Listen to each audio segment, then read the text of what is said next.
Hello everyone, this is doctor Mansi from Bharat homeopathy. आज हम बात करेंगे अस्थमा या एलर्जी। आपको अस्थमा है या एलर्जी है, हम इस बारे में आज बात करेंगे। तो हम जान लेते हैं कि अस्थमा और एलर्जी में डिफरेंस क्या होता है। अस्थमा मेनली आपके जो लोअर रेस्पिरेटरी ट्रैक्ट होता है उसको इफेक्ट करता है।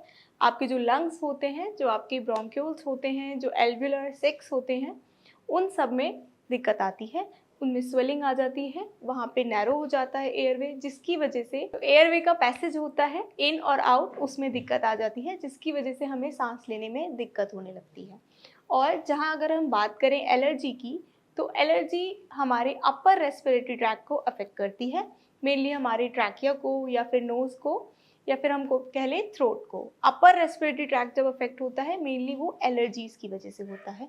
एलर्जीज़ में क्या होता है, जो हमारा इम्यून सिस्टम होता है वो ओवर रिएक्ट करने लग जाता है किसी भी एलर्जन के लिए। ज़रूरी नहीं है कि वो एलर्जन हार्मफुल हो, लेकिन हमारा जो इम्यून सिस्टम होता है वो उस एलर्जन के लिए ओवर रिएक्शंस दे देता है और हमारी बॉडी के अंदर एक एंटीबॉडी प्रोड्यूस कर देता है, जिस एंटीबॉडी की वजह से हमें सिम्टम्स आने लगते हैं, जैसे कि runny nose, stuff nose, itching, skin rashes या फिर हाइट्स बन जाते हैं, रेड पैचेस बन जाते हैं स्किन पे।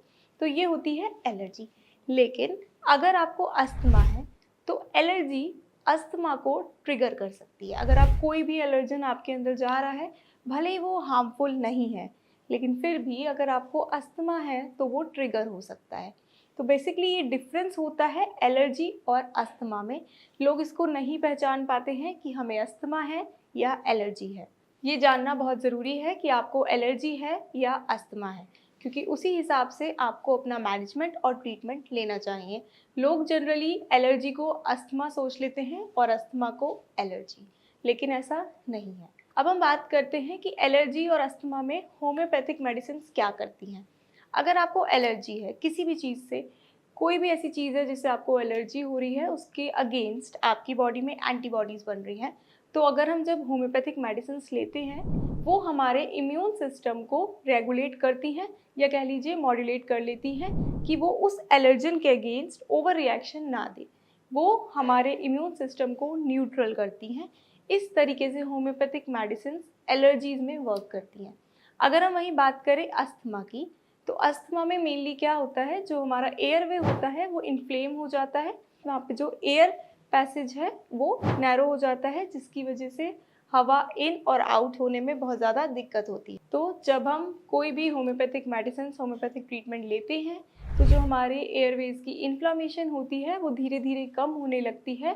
जो हमारा सांस लेने और छोड़ने का रास्ता है वो धीरे धीरे चौड़ा होने लगता है, धीरे धीरे खुलने लगता है, जिसकी वजह से पेशेंट को सांस लेने में वापसी आराम मिलने लगता है। तो ये डिफरेंस होता है एलर्जी और अस्थमा में। दोनों में ही मैनेजमेंट बहुत ज़रूरी है। अगर आपको इसमें से कुछ भी है तो आपको डस्ट से, एलर्जन से, ठंडी चीज़ों से बचना है, और साथ ही साथ आपको एक होम्योपैथिक ट्रीटमेंट भी ले सकते हैं, और उसके लिए आप भारत होम्योपैथी में भी संपर्क कर सकते हैं। Thank you.